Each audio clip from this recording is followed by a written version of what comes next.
Banyak sumber yang menyebutkan jika orang pertama di Indonesia yang pertama kali naik haji adalah Pangeran Abdul Dhohar pada tahun 1630. Ia adalah putra dari Sultan Banten, Ageng Tirtayasa. Lantas bagaimana orang zaman dulu bisa berangkat ke Mekah untuk menunaikan rukun Islam kelima itu? Dilansir dari beberapa sumber, orang-orang dulu berangkat naik kapal selama setengah tahun untuk mencapai Jeddah, Arab Saudi. Saat itu, belum ada kapal uap. Jemaah berangkat menggunakan kapal perahu ke Aceh.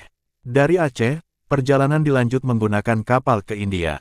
Selanjutnya, mereka harus kembali melakukan perjalanan laut menuju Mekah. Jika beruntung, ada juga yang mendapatkan kapal langsung ke Jeddah. Kendala lain yang harus dihadapi jemaah haji adalah karamnya kapal yang ditumpangi hingga mengakibatkan penumpang kapal tenggelam atau terdampar di pulau. Ada pula jemaah haji yang harta bendanya dirampok bajak laut atau malah hartanya dijara oleh awak kapal itu sendiri sehingga niat berhaji pun kandas. Perjalanan ibadah haji dari Hindia Belanda pun mulai dimudahkan ketika terusan Suez dibangun tahun 1869.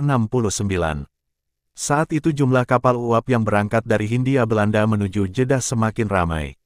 Bukan hanya mereka yang berhaji tapi juga yang bermukim di Makkah. Akibatnya jumlah jemaah haji yang pulang ke tanah air lebih banyak dibanding yang berangkat. Kondisi ini menimbulkan kekhawatiran bagi pemerintah kolonial. Saat itu pemikiran pan-Islamisme di Timur Tengah sedang marak. Pemerintah Hindia Belanda khawatir gagasan dari pemikiran itu masuk ke wilayah jajahan dan memunculkan gerakan perlawanan di masyarakat. Akhirnya pemerintah Hindia Belanda membuka konsulat di Jeddah pada tahun 1872. Di samping itu, pemerintah Hindia Belanda juga mulai menangani langsung proses ibadah haji, mulai dari keberangkatan hingga pemulangan ke tanah air. Mulanya semua berjalan lancar, tapi seiring membludaknya jemaah haji, kapal-kapal pemerintah Hindia Belanda tak mampu lagi mengangkut jemaah. Keputusan selanjutnya adalah melibatkan pihak swasta. Namun keterlibatan itu justru menimbulkan masalah baru.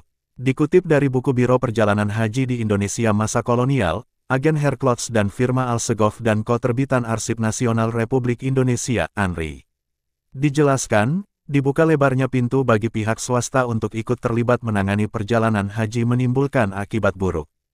Pihak-pihak swasta itu mengambil kesempatan mengeruk keuntungan berlebih-lebih, melebihi niat ibadah para jemaah.